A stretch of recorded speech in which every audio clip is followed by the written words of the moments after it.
세탁기를 돌리려다 남편의 작업복에서 낯선 휴대폰이 떨어졌습니다. 30년 결혼 생활, 남편이 폰을 2개 쓴 적은 없었는데 말이죠. 충전하자마자 쏟아지는 메시지들, 발신자는 은주라는 여자였습니다. 오늘 7시 그 카페에서 만나요. 가슴이 철렁 내려앉았습니다. 매일 밤 1시간씩 이어지는 통화, 제가 모르는 남편의 또 다른 얼굴이었습니다. 오늘 주제가 마음에 드신다면 구독과 좋아요를 눌러주세요. 더 많은 이야기를 전하는 힘이 됩니다. 세탁기를 돌리려고 빨래 바구니를 뒤적이던 중이었습니다. 남편 병수의 작업복 주머니에서 뭔가 단단한 물건이 손에 닿았어요. 꺼내보니 낯선 검은색 휴대폰이었습니다. 결혼 30년 동안 남편이 휴대폰을 2개 쓴 적은 한 번도 없었는데 말이죠. 이상하네. 혼잣말을 중얼거리며 폰을 자세히 살펴봤습니다. 제가 알고 있는 남편의 휴대폰과는 완전히 다른 기종이었어요.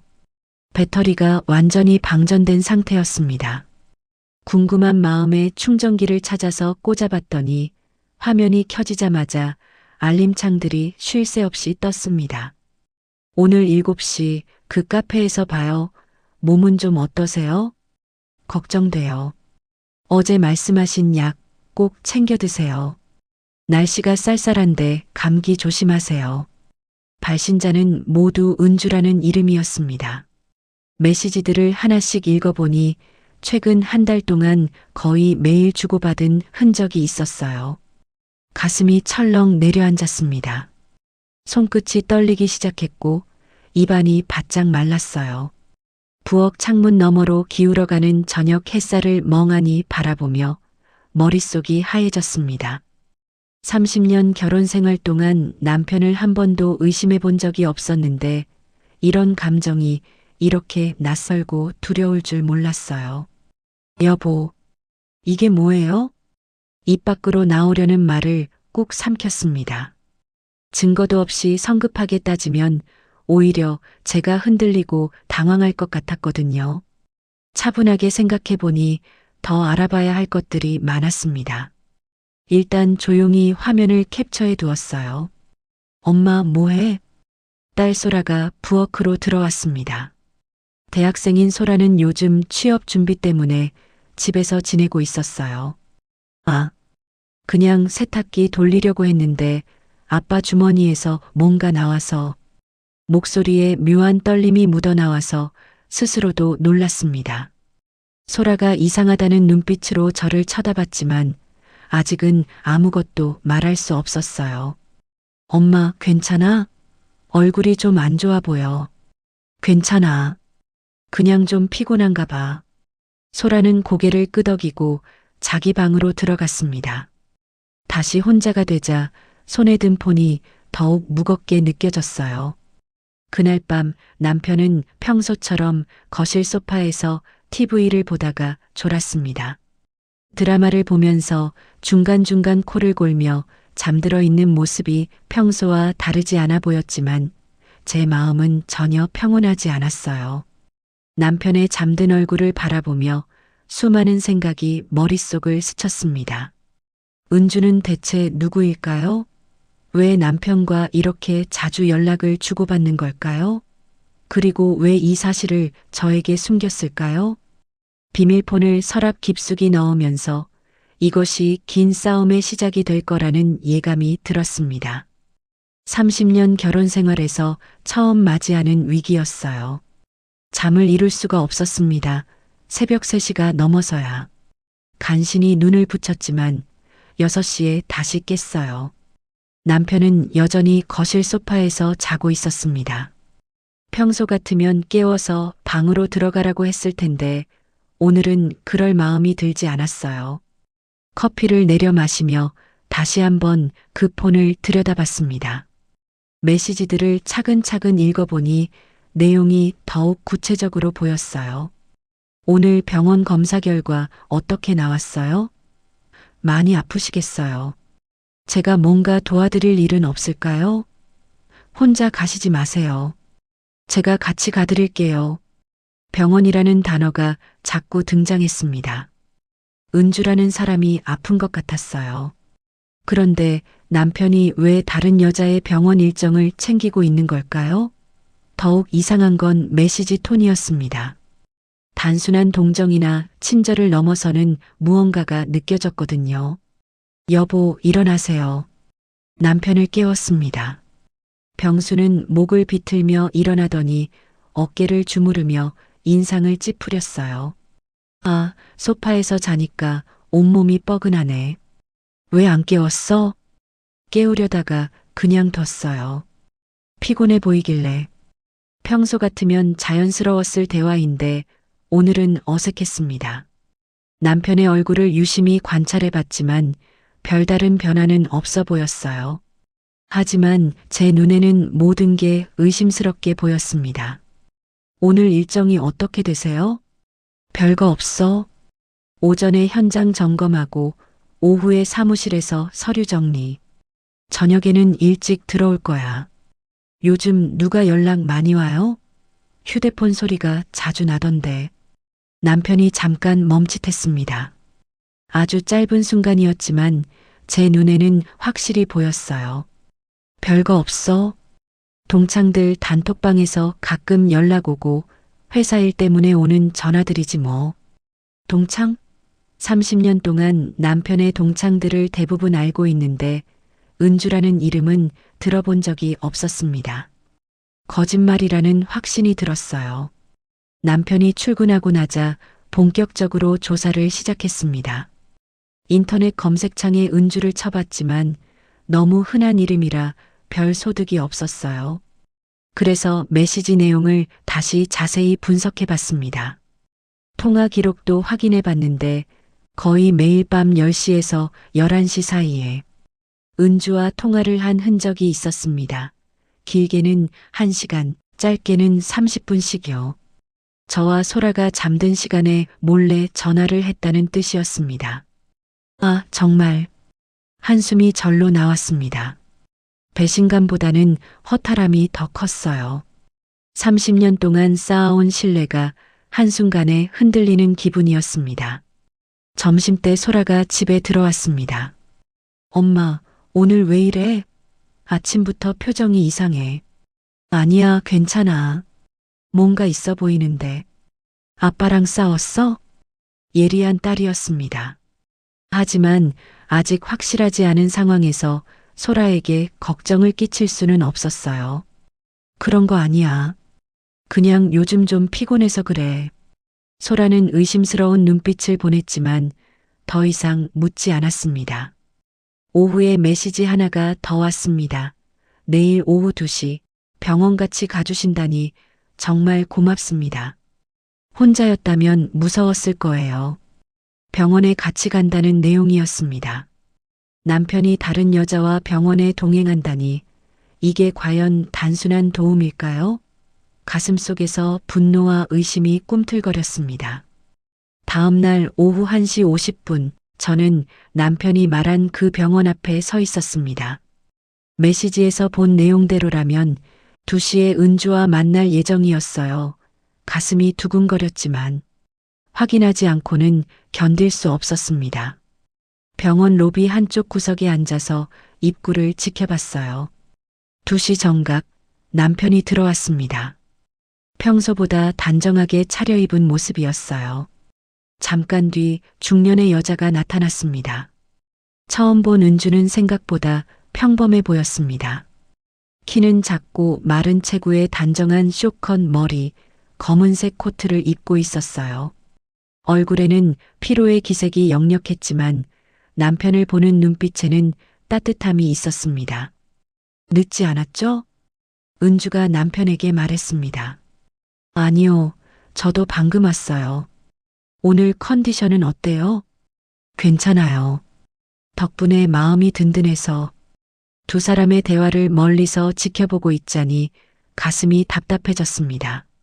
남편의 목소리에는 저에게 쓰지 않는 부드러움이 있었어요. 은주를 대하는 태도도 조심스럽고 배려 깊었습니다. 병원 안으로 함께 들어가는 두 사람을 보며 저는 밖에서 기다리기로 했어요. 약 1시간 뒤 그들이 나왔습니다. 은주의 얼굴은 더욱 창백해져 있었고 남편이 그녀의 팔을 살짝 부축하고 있었어요. 오늘 결과가 좀 안 좋네요. 은주가 힘없는 목소리로 말했습니다. 너무 걱정하지 마세요. 의사 선생님이 치료만 잘 받으면 괜찮아질 거라고 하셨잖아요. 남편이 위로하는 목소리였습니다.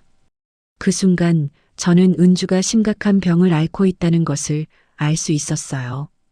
두 사람은 병원 앞 카페로 향했습니다. 저도 조심스럽게 따라갔어요. 카페 유리창 너머로 그들의 모습을 지켜봤습니다. 구석 테이블에 마주 앉은 두 사람, 은주가 고개를 푹 숙이고 있었어요. 남편이 조용히 말을 건네고 있었습니다. 혼자 이런 일을 겪는 게 얼마나 힘드실까요? 은주가 고개를 들었습니다. 눈가가 촉촉해져 있었어요. 가족도 없고 의지할 사람도 없는데 병수 씨가 아니었다면 정말 어떻게 했을지 모르겠어요. 그런 말씀 마세요. 제가 도울 수 있는 건 당연한 거죠.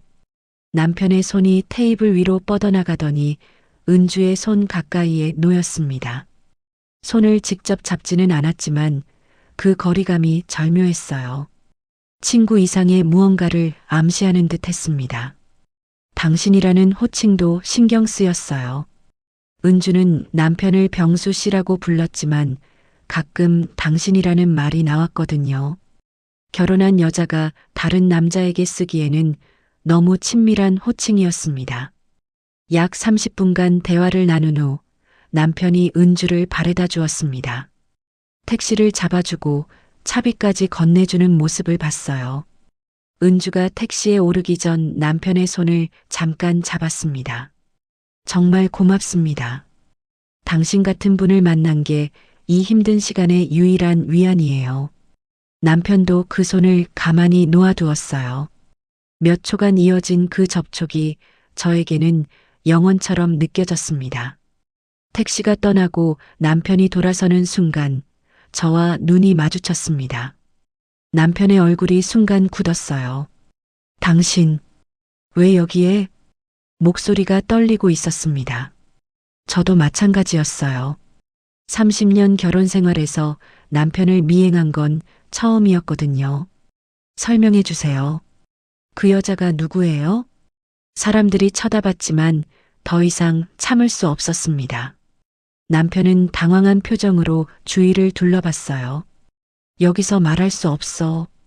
집에 가서 이야기하자. 집까지 가는 동안 두 사람 모두 말이 없었습니다. 무거운 침묵만 흘렀어요. 집에 도착하자마자 거실에서 대화가 시작됐습니다.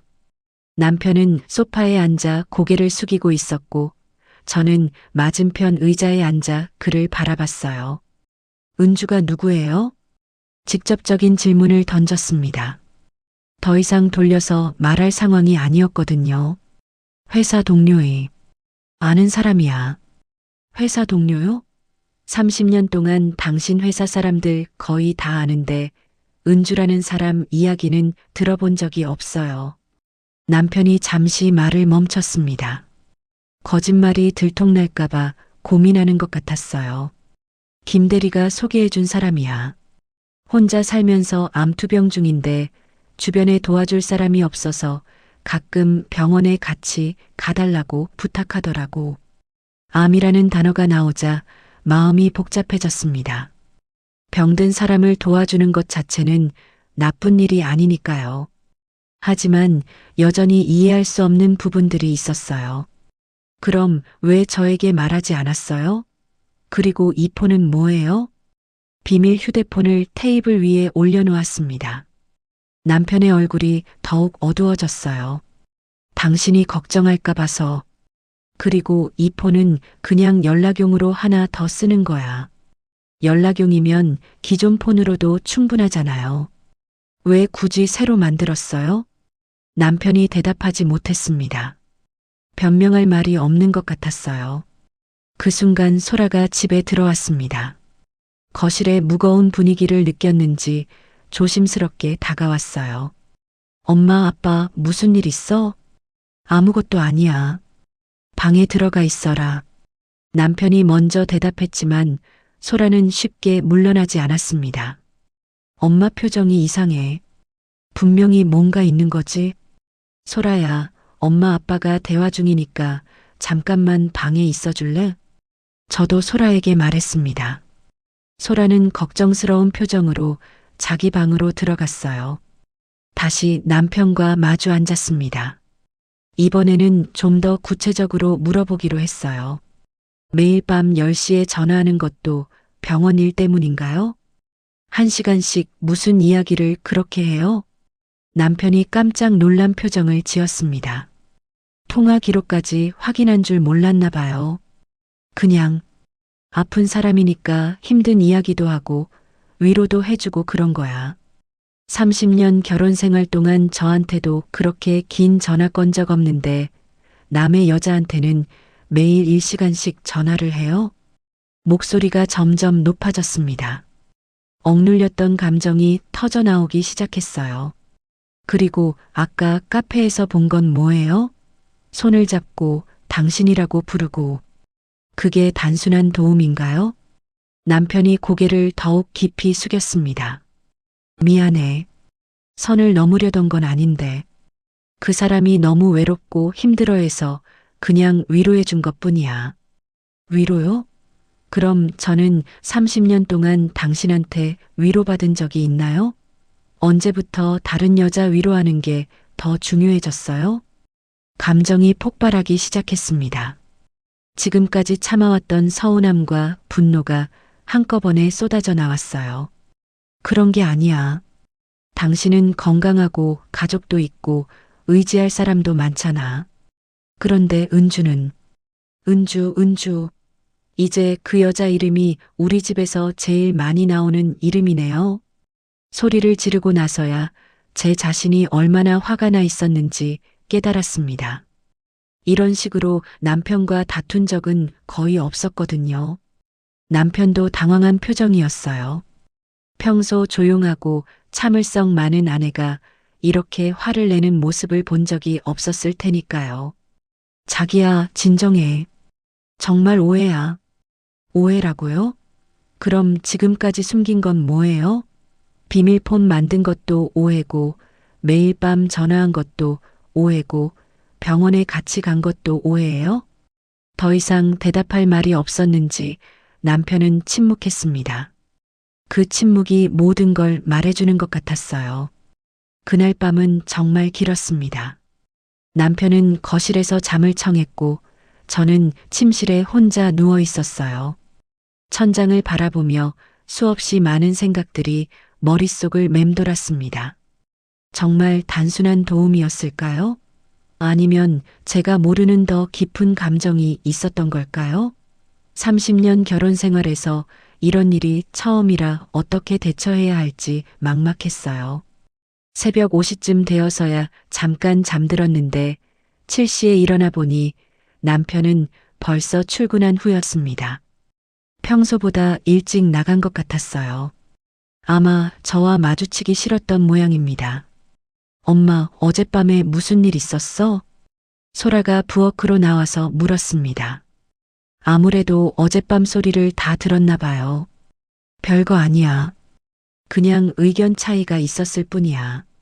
엄마, 나도 이제 다 컸어. 뭔가 심각한 문제가 있는 거 맞지? 소라는 정말 예리했습니다. 숨기려고 해도 다 눈치채더라고요. 아직 확실하지 않아서 좀 더 지켜본 다음에 이야기할게. 소라가 걱정스러운 표정을 지었지만 더 이상 묻지는 않았습니다. 남편이 출근한 사이 저는 그 비밀폰을 다시 자세히 살펴봤어요. 통화 기록을 보니 정말 매일 밤 은주와 길게 통화한 흔적이 있었습니다. 가장 긴 통화는 1시간 40분이었어요. 메시지들도 다시 읽어봤습니다. 처음에는 단순한 안부 인사였지만 시간이 지날수록 점점 더 개인적인 내용들이 늘어났어요. 오늘 치료받고 와서 너무 힘들어요. 당신 목소리 들으니 조금 나아지네요. 이런 말하면 안 되겠지만 당신이 아니었다면 이 힘든 시간을 어떻게 견뎠을지 모르겠어요. 때로는 당신이 제 남편이었으면 좋겠다는 생각도 해요. 죄송해요. 마지막 메시지를 보는 순간 가슴이 철렁 내려앉았습니다. 이건 분명 단순한 도움을 넘어선 감정이었어요. 점심쯤 남편에게서 문자가 왔습니다. 미안해. 저녁에 집에 가서 제대로 이야기하자. 하지만 저는 기다릴 수 없었습니다. 직접 은주를 만나서 확인해 보기로 했어요. 병원에 전화를 걸어서 은주의 진료 일정을 알아냈습니다. 오늘 오후 3시에 외래 진료 예약이 있다고 했어요. 저는 그 시간에 맞춰 병원으로 향했습니다. 병원 로비에서 은주를 기다렸어요. 3시 10분쯤 되어서 은주가 나타났습니다. 어제보다 더 야윈 것 같았어요. 항암 치료의 부작용인지 얼굴도 많이 부어 있었습니다. 은주가 접수를 하고 대기실에 앉자 저는 용기를 내어 다가갔습니다. 실례합니다. 은주 씨 맞으시죠? 은주가 고개를 들어 저를 바라봤어요. 낯선 사람이 자신의 이름을 부르자 당황스러워했습니다. 네, 맞는데. 누구세요? 저는 병수 씨 아내입니다. 순간 은주의 얼굴이 하얗게 질렸어요. 예상하지 못했던 만남이었을 거예요. 아, 그런데 어떻게 저를... 남편 폰에서 메시지를 봤어요. 직접 만나서 이야기하고 싶었어요. 은주가 손을 떨며 가방을 꼭 안았습니다. 죄송해요. 정말 죄송해요. 남의 가정을 흔든 게 되어서 우선 제대로 이야기해 볼까요? 여기 말고 조용한 곳에서요. 병원 1층 카페테리아로 자리를 옮겼습니다. 마주 앉은 은주의 눈에는 눈물이 고여 있었어요. 먼저 사과드릴게요. 정말 그럴 의도는 아니었어요. 어떤 의도였는지 설명해 주세요. 저도 이해하고 싶어요. 은주가 깊은 숨을 들이쉬더니 이야기를 시작했습니다. 은주는 떨리는 목소리로 자신의 이야기를 시작했습니다. 저는 3년 전에 남편을 잃었어요. 교통사고였어요. 그리고 작년에 유방암 진단을 받았습니다. 항암 치료를 받으면서 혼자 견디기가 너무 힘들었어요. 은주의 목소리에는 깊은 슬픔이 묻어 있었습니다. 남편을 잃고 혼자서 암 투병을 한다는 게 얼마나 힘들지 짐작이 갔어요. 병수 씨를 처음 만난 건 6개월 전이었어요. 병원 앞에서 쓰러졌는데 마침 지나가던 병수 씨가 도와주셨어요. 그때부터 가끔 안부를 묻고 지냈죠. 처음에는 정말 그냥 인사 정도였어요. 그런데 치료가 힘들어질 때마다 병수 씨가 격려해 주시고 병원에도 같이 와주시고 그런 따뜻함에 점점 의지하게 됐어요. 은주가 잠시 말을 멈추고 휴지로 눈가를 닦았습니다.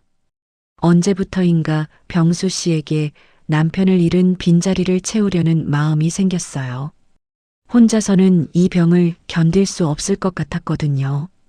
그래서 더 자주 연락하게 됐고 더 많은 시간을 함께 보내고 싶어 했어요. 제가 예상했던 대로였습니다. 단순한 도움이 아니라 감정적인 의존 관계가 형성되어 있었던 거예요. 그럼 우리 남편도 그런 마음이었을까요? 처음에는 아니었던 것 같아요. 정말 그냥 어려운 사람을 도와주는 마음이었죠. 하지만 시간이 지나면서 저처럼 감정이 생긴 것 같았어요. 은주가 고개를 숙이며 말했습니다. 한 달 전에 제가 치료 때문에 너무 힘들어하며 울었는데 병수 씨가 저를 안아주셨어요. 그때 둘 다 선을 넘을 뻔했어요. 하지만 병수 씨가 먼저 정신을 차리고 물러섰어요. 그래서 제가 결정했어요. 더 이상은 안 된다고. 병수 씨 가정을 파괴할 수는 없다고요. 그래서 연락을 끊으려고 했는데. 하지만 연락이 계속 이어졌죠? 네. 제가 약했어요. 혼자 있으면 너무 무섭고 외로웠어요. 죽음에 대한 두려움도 컸고요. 그래서 계속 매달렸어요. 은주의 이야기를 들으며 복잡한 감정이 들었습니다. 화가 나면서도 한편으로는 이해가 되었어요. 홀로 죽음의 공포와 맞서고 있는 여자의 심정을 완전히 외면할 수는 없었거든요. 제가 잘못했어요. 다른 사람의 남편에게 의지해서는 안 되는 건데. 정말 죄송해요. 은주 씨, 솔직히 말해주세요. 우리 남편을 사랑하나요? 직접적인 질문에 은주가 깜짝 놀랐어요. 하지만 한참을 망설이다가 고개를 끄덕였습니다. 사랑이라고 말하기는. 하지만 의지하고 있는 건 사실이에요. 이 세상에서 유일하게 제 편이 되어주는 분이라고 생각했어요. 그럼 우리 남편은 어떤가요? 은주 씨에게 사랑의 감정이 있을까요? 확실하지는 않아요. 하지만 저를 걱정하고 아껴주는 마음은 분명히 있어요. 동정심인지 사랑인지는 저도 모르겠어요. 솔직한 대답이었습니다. 거짓말을 하지 않으려고 노력하는 게 느껴졌어요.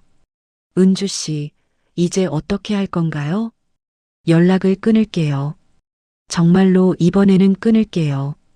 더 이상 병수 씨 가정에 피해를 줄 수는 없어요. 혼자서 치료받기 힘들지 않나요?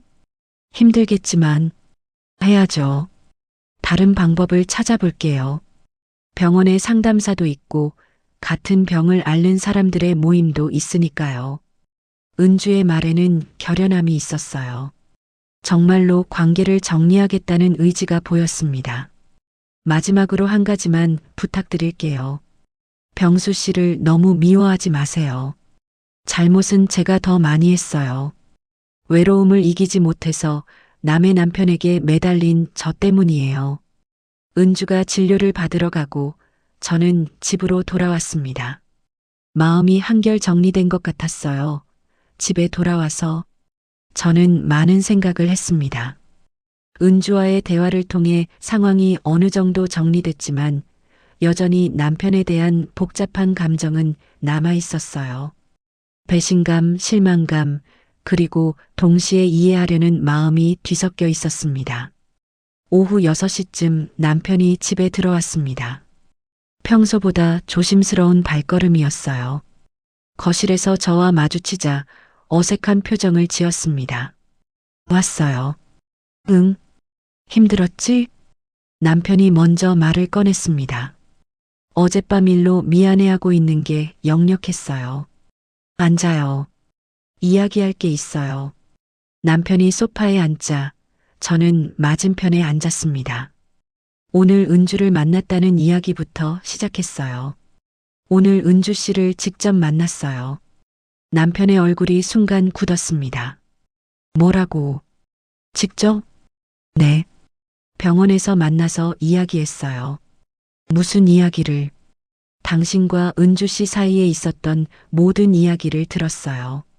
처음 만나게 된 경위부터 감정이 깊어진 과정까지 다요. 남편이 고개를 숙였습니다. 더 이상 숨길 수 없다는 걸 아는 듯 했어요. 미안해. 정말 미안해. 미안하다는 말보다는 솔직한 이야기가 듣고 싶어요. 은주 씨에게 어떤 감정을 가지고 있었나요? 남편이 한참을 망설이다가 입을 열었습니다. 처음에는 정말 그냥 동정심이었어.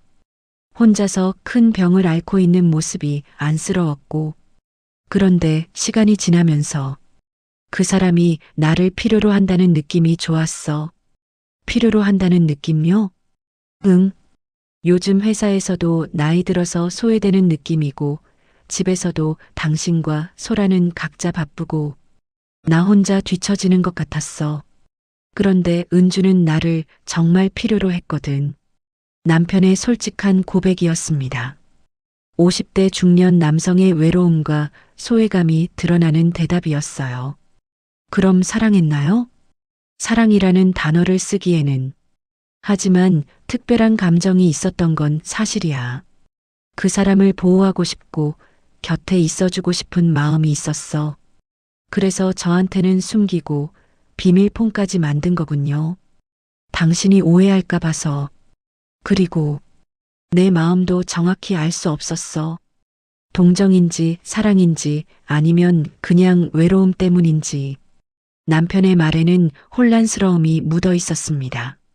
자신의 감정조차 명확하게 파악하지 못하고 있었던 거예요. 한 달 전에 선을 넘을 뻔했다고 하던데 그때는 어떤 마음이었어요? 그때가 제일 위험했어.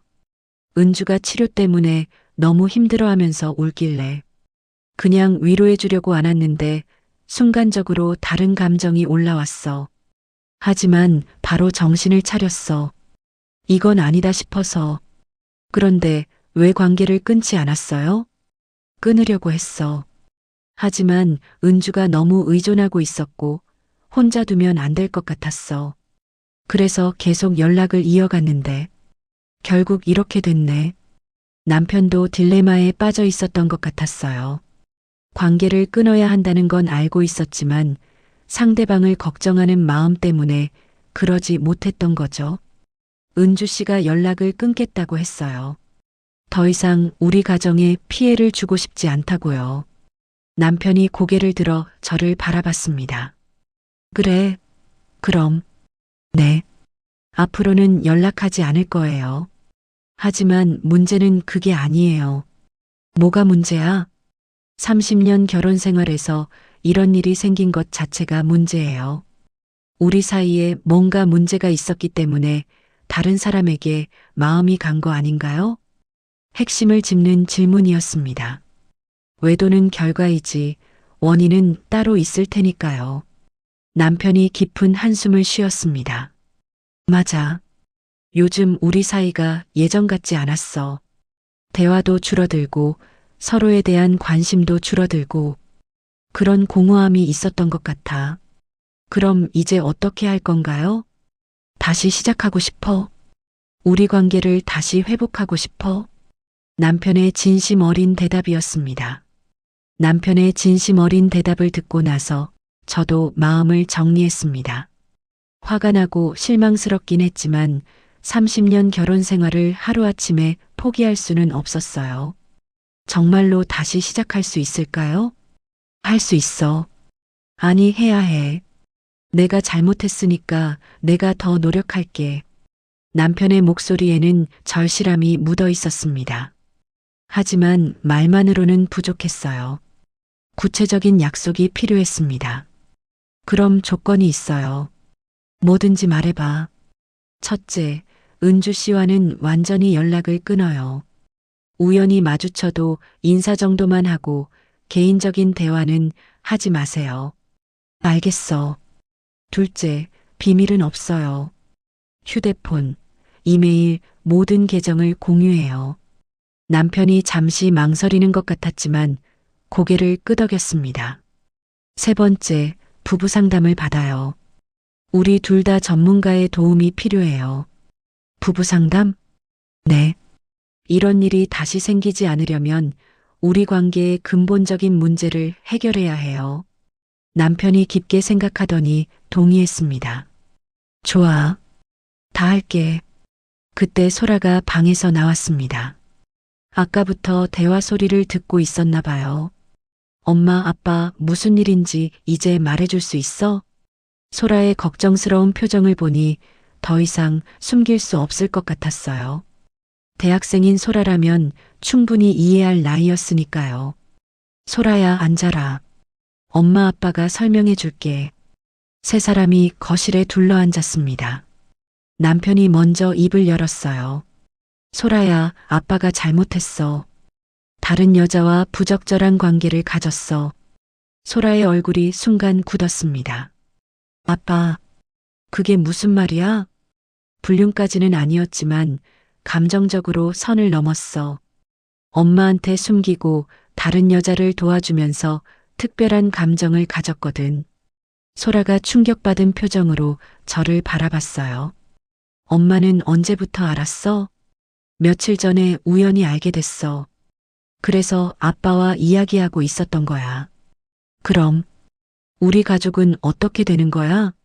소라의 목소리가 떨렸습니다. 부모의 문제 때문에 가정이 깨질까봐 무서워하는 것 같았어요. 괜찮을 거야, 소라야. 엄마 아빠가 이 문제를 해결하기로 했어. 제가 소라를 안심시켰습니다. 정말 이혼하지 않을 거야? 이혼은 생각하고 있지 않아. 대신 아빠가 완전히 잘못을 인정하고 다시는 이런 일이 없도록 노력하기로 했어. 소라가 안도의 한숨을 쉬었습니다. 다행이다. 정말 무서웠어. 친구 중에 부모님이 이혼한 친구들이 있는데 그 모습 보면서 우리 가족은 괜찮을 거라고 생각했거든. 미안해, 소라야. 아빠 때문에 걱정시켜서. 남편이 소라에게 사과했습니다. 아빠, 정말 다시는 이런 일 없을 거지? 없을 거야. 약속한다. 그럼 나도 도와줄게. 우리 가족이 다시 예전처럼 화목해질 수 있도록. 소라의 말에 눈물이 났습니다. 이런 어려운 상황에서도 가족을 위해 노력하겠다는 딸의 마음이 고마웠어요. 그날 저녁, 우리 가족은 오랜만에 함께 식사를 했습니다. 분위기는 여전히 어색했지만 서로 노력하려는 마음이 느껴졌어요. 내일부터 부부상담센터를 알아보자. 식사 후에 남편이 먼저 제안했습니다. 그래요. 그리고 비밀폰은 오늘 당장 해지해요. 알겠어. 지금 당장 할게. 남편이 비밀폰을 가져와서 제 앞에서 통신사에 해지 신청을 했습니다. 그 모습을 보니 정말로 관계를 정리하겠다는 의지가 느껴졌어요. 그리고 이건 남편이 평소 쓰던 휴대폰도 제게 건넸습니다. 비밀번호도 바꿔서 알려줄게. 언제든지 확인해도 돼. 작은 행동이었지만 신뢰 회복의 첫걸음이라고 생각했습니다. 그 다음 주부터 본격적인 회복 과정이 시작됐습니다. 남편과 함께 부부상담센터를 방문했어요. 처음에는 두 사람 다 어색하고 부담스러웠지만 전문 상담사의 도움으로 점차 마음을 열게 됐습니다. 부부관계에서 외도나 배신이 일어나는 이유는 대부분 소통 부족에서 시작됩니다. 상담사 선생님의 말씀이었어요. 정확한 지적이었습니다. 돌이켜보니 언제부터인가 남편과 깊은 대화를 나눈 적이 없었거든요. 서로의 일상이나 감정에 대해 얼마나 자주 이야기하시나요? 질문에 대답하려다 보니 부끄러웠습니다. 최근 몇 년간 남편과 나눈 대화는 대부분 집안일이나 딸 교육비 같은 현실적인 문제들 뿐이었어요. 요즘 많이 바빠서 깊은 대화할 시간이 없었던 것 같아요. 제가 솔직하게 말했습니다. 저도 마찬가지예요. 회사 일이 힘들어지면서 집에 와서도 피곤해서 대화를 피했던 것 같아요. 남편도 인정했습니다. 그럼 이제부터는 매일 30분씩이라도 서로의 하루에 대해 이야기하는 시간을 가져보세요. 휴대폰은 치우고 마주보고 대화하는 거예요.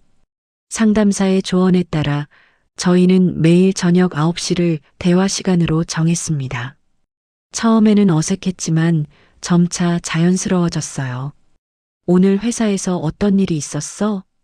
김 과장이 또 트집 잡아서 스트레스 받았어. 그런데 요즘 나이 들어서 그런지 예전만큼 참기가 어려워. 남편이 솔직하게 자신의 어려움을 털어놓기 시작했습니다. 예전에는 이런 이야기를 거의 안 했거든요. 그래서 은주 씨에게 마음이 갔던 거구나.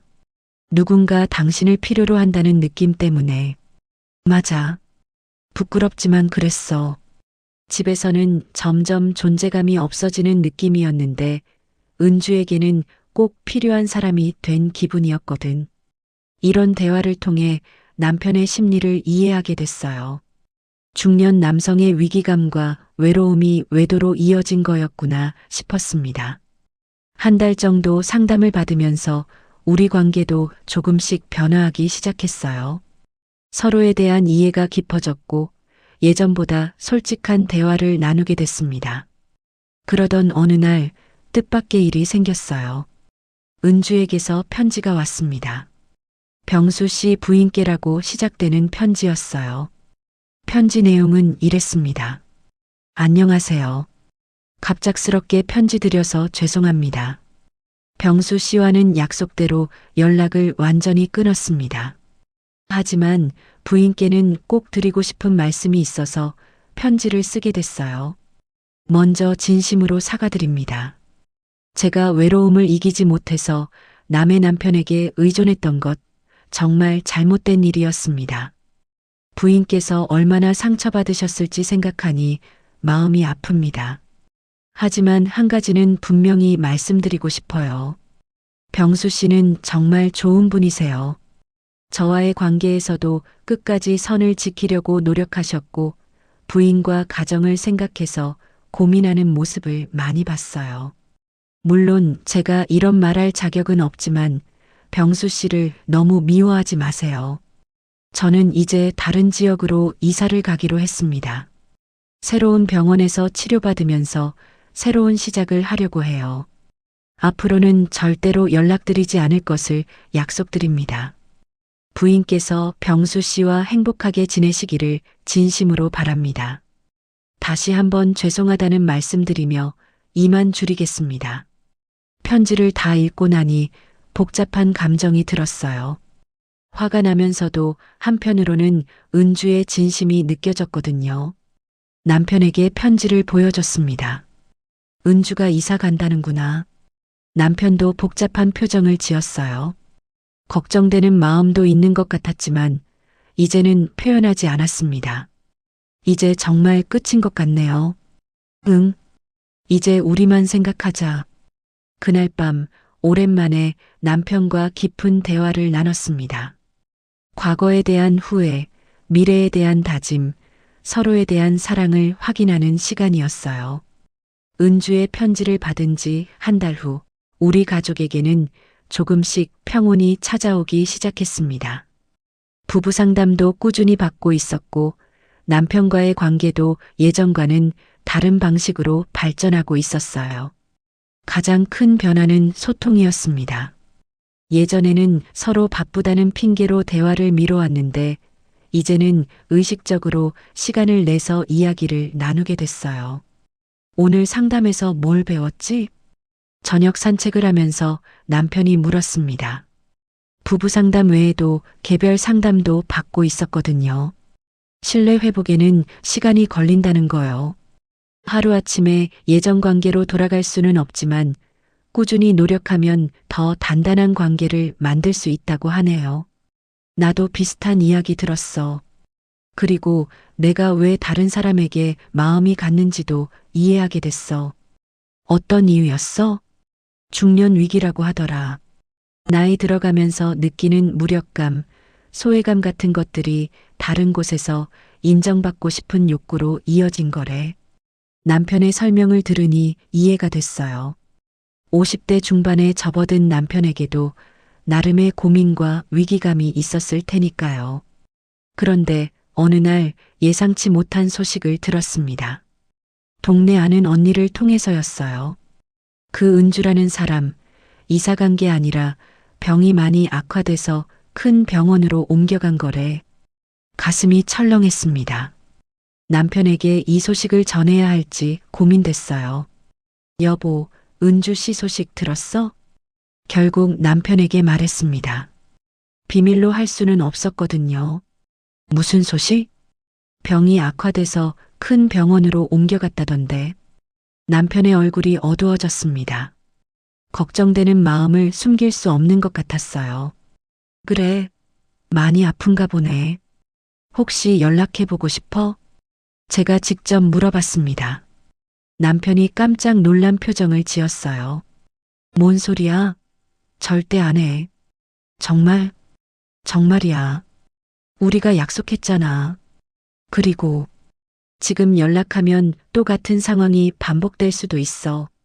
남편의 단호한 대답에 안도했습니다. 정말로 관계를 정리하겠다는 의지가 느껴졌거든요. 하지만 마음은 쓰이죠? 쓰이지. 사람으로서 안 쓰일 수가 없어.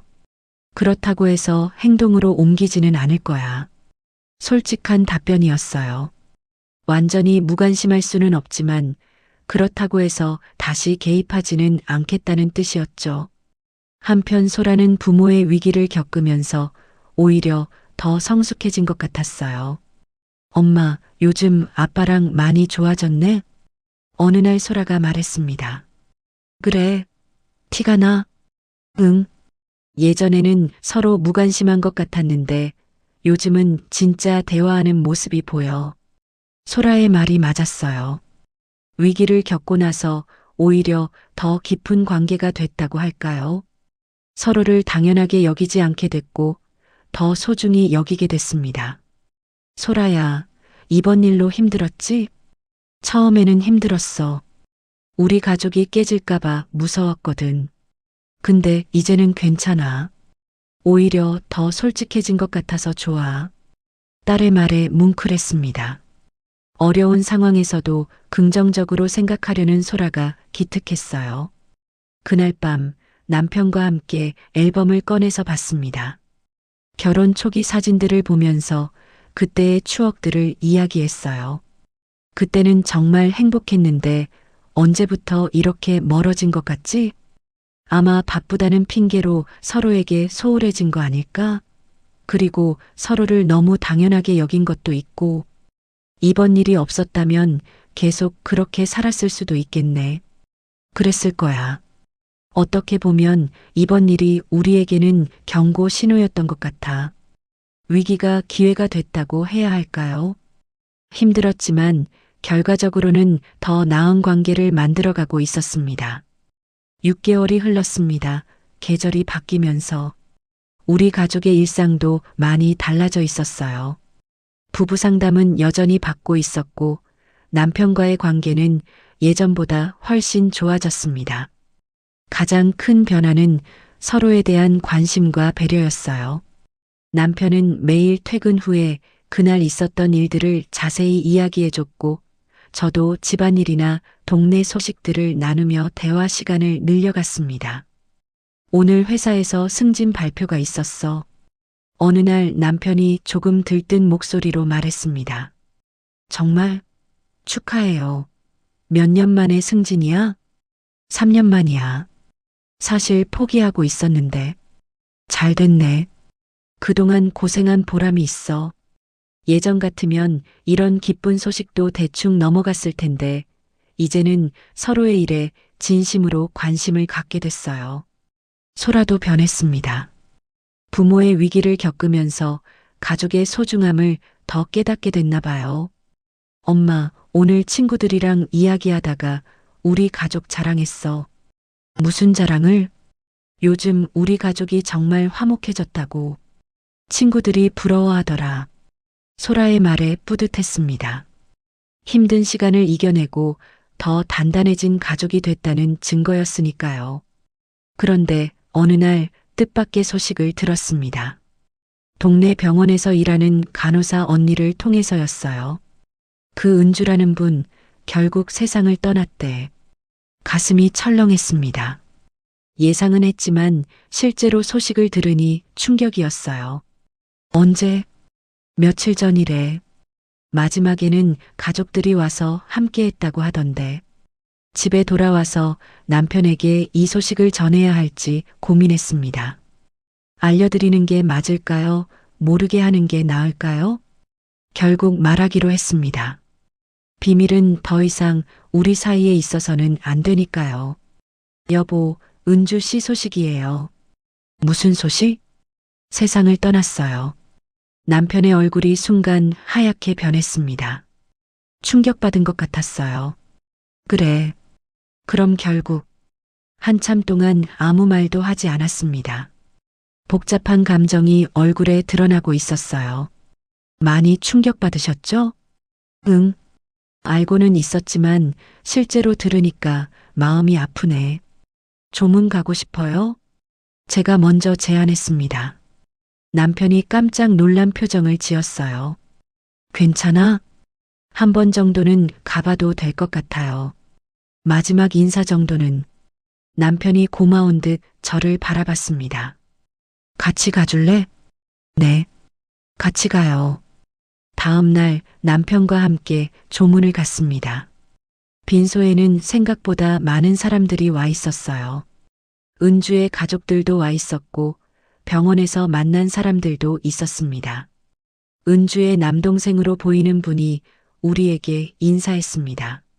누나가 생전에 병수 형님 이야기를 많이 했어요.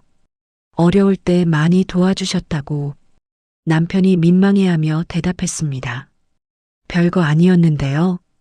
제가 도운 것보다 받은 게 더 많았어요. 누나가 마지막에 하신 말씀이 있어요. 병수 형님 가정이 행복하기를 바란다고, 그리고 미안하다고. 그 말을 들으니 눈물이 났습니다. 은주도 마지막까지 우리 가정을 걱정했구나 싶었어요. 조문을 마치고 집에 돌아오는 길 남편이 말했습니다. 고마워. 같이 가줘서 이제 정말 끝인 것 같아요. 응. 그리고 미안해. 정말 미안해. 이제 그만 미안하다고 하세요. 앞으로는 더 잘해주면 되잖아요. 그날 밤 우리는 오랜만에 손을 잡고 잠들었습니다. 모든 게 정리된 것 같은 평온함이 있었어요. 그로부터 1년이 흘렀습니다. 은주의 죽음 이후 우리 가족은 완전히 새로운 일상을 만들어가고 있었어요. 남편과의 관계는 신혼 때보다도 더 깊어진 것 같았습니다. 매주 토요일 오후에는 함께 근교로 드라이브를 가는 것이 우리의 새로운 루틴이 됐어요. 오늘도 단풍이 아름다운 산길을 따라 차를 몰고 있었습니다. 1년 전 이맘때를 생각해봐. 제가 창밖 풍경을 바라보며 말했습니다. 그때는 정말 힘들었지. 우리가 이렇게 될 줄 몰랐어. 남편도 감회 깊은 표정으로 대답했습니다. 그때 만약 제대로 이야기하지 않았다면 어떻게 됐을까요? 아마 더 멀어졌을 거야. 아니면 결국 돌이킬 수 없는 지경까지 갔을 수도 있고, 상상만 해도 끔찍했습니다. 30년 결혼 생활이 한순간에 무너질 뻔했으니까요. 이제는 후회 안 해요? 후회? 그 일 자체는 후회해. 하지만 그 일로 인해 우리가 더 가까워진 건 다행이라고 생각해. 남편의 솔직한 대답이었어요. 위기가 기회가 됐다고 할 수 있을까요? 집에 돌아와서는 소라와 함께 저녁 준비를 했습니다. 소라는 이제 취업이 확정돼서 곧 사회생활을 시작할 예정이었어요. 엄마, 아빠, 제가 독립하면 둘이서만 지내게 되는데 괜찮을까? 소라가 걱정스러운 표정으로 물었습니다. 괜찮을 거야. 오히려 더 좋을 것 같은데? 남편이 웃으며 대답했습니다. 정말 외롭지 않을까? 외롭긴 할 텐데 그래도 우리 둘이서 새로운 시작을 해보는 것도 좋을 것 같아. 제가 소라를 안심시켰어요. 저녁 식사 후 평소처럼 남편과 함께 동네를 산책했습니다. 계절이 바뀌면서 단풍이 아름답게 물들어 있었어요. 우리가 배운 게 뭘까? 걸으면서 남편이 물었습니다. 소통의 중요성이요. 그리고 서로를 당연하게 여기면 안 된다는 것. 맞아. 그리고 비밀은 관계를 썩게 만든다는 것도. 가장 중요한 건 신뢰인 것 같아요. 한번 깨진 신뢰를 회복하는 게 얼마나 힘든지 알았어요. 우리가 이런 대화를 나누며 걸을 수 있다는 것 자체가 얼마나 소중한지 새삼 깨달았습니다. 앞으로도 이렇게 솔직하게 이야기하면서 지내자. 그래요. 그리고 서로에게 더 관심을 갖고 더 배려하면서 집에 돌아와서는 오래된 결혼 사진을 새로운 액자로 바꿨습니다. 사진 속 젊은 우리의 모습을 보니 감회가 새로웠어요. 그때는 이런 일이 있을 줄 몰랐지? 그때는 사랑만 있으면 모든 게 해결된다고 생각했어. 이제는 사랑도 노력으로 지켜나가야 한다는 걸 알았네요. 정말 그랬습니다. 사랑은 감정이기도 하지만 선택이기도 했어요. 매일매일 서로를 선택하고 배려하고 이해하려고 노력하는 것. 그날 밤 침대에 누워서 하루를 정리하며 생각했습니다. 30년 결혼 생활에서 가장 큰 위기를 겪었지만 결과적으로는 더 단단한 관계를 만들 수 있었어요. 잘 자, 여보. 잘 자요. 남편의 손을 잡으며 잠들었습니다. 내일도 모레도 우리는 이렇게 서로를 아끼며 살아갈 것입니다. 비밀은 관계를 파괴하지만 진실과 용서는 관계를 더욱 견고하게 만듭니다. 위기는 때로 우리를 더 성숙하게 만드는 기회가 되기도 하죠. 신뢰와 소통이 부부관계의 기초이며 위기를 통해 더 깊은 사랑을 발견할 수 있다는 것입니다. 오늘 이야기 공감되셨다면 따뜻한 마음으로 구독과 좋아요 눌러주시고 다음 이야기에서 또 만나요. 감사합니다.